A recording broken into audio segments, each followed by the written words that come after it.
From the crazy abandon of this ridiculously wasteful farmer, we get a hint about the character of God and the kingdom Jesus preaches.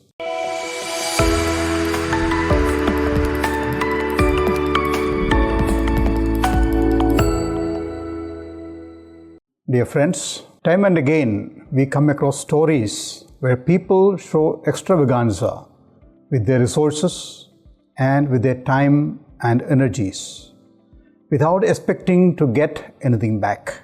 The CNN business had this following news item on 13th July 2022. It reads, the Microsoft co-founder and his ex-wife Melinda French Gates have both pledged to donate the vast majority of their wealth to the foundation they established together 20 years ago, as well as the other philanthropic endeavors. Stories of this sort will surprise us and may at times inspire us. However, in the gospel today, we have the story that is far more shocking and surprising. We have a very familiar parable for our reflection today. It is a parable of the sower found in chapter 13 of the Gospel according to Saint Mathew. A casual reading of the parable will prompt us to ask, what type of soil is my heart and how I am producing good fruits?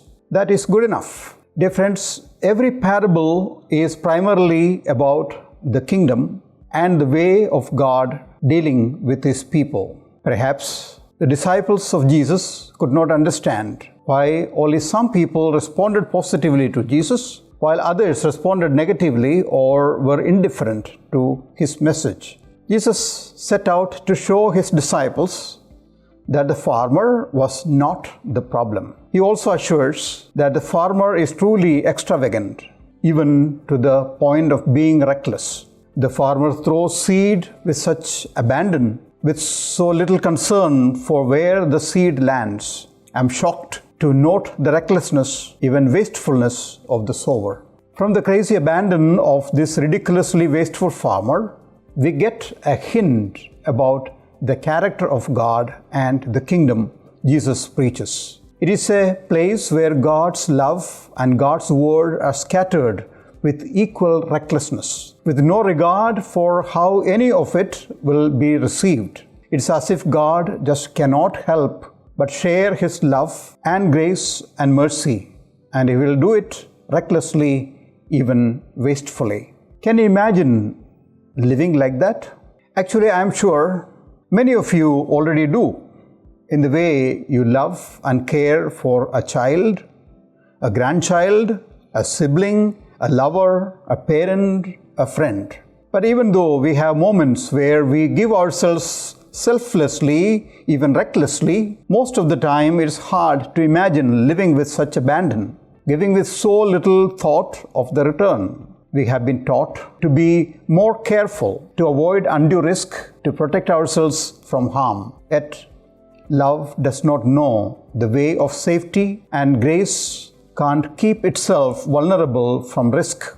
And so we try, but often fail, to give of ourselves, sometimes even to those we love the most, with such generosity and so little regard for the outcome.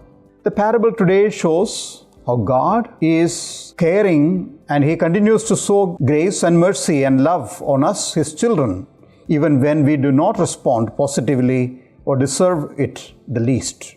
The theme is amplified in the first reading of the day, taken from the prophet Jeremiah. While Jeremiah was objecting to God calling him, God tells him a great secret about him and in turn about all of us. He tells him, before I formed you in the womb, I knew you. Before you were born, I set you apart. Jeremiah chapter 1, verse 5. Dear friends, it again shows how loving God is towards us individually and personally, in spite of the many indifferences we have showed towards Him. The Lord is inviting us to imitate the generosity He shows towards us in giving us His love and graces. And let's ask ourselves how we can respond to God, who is ever generous.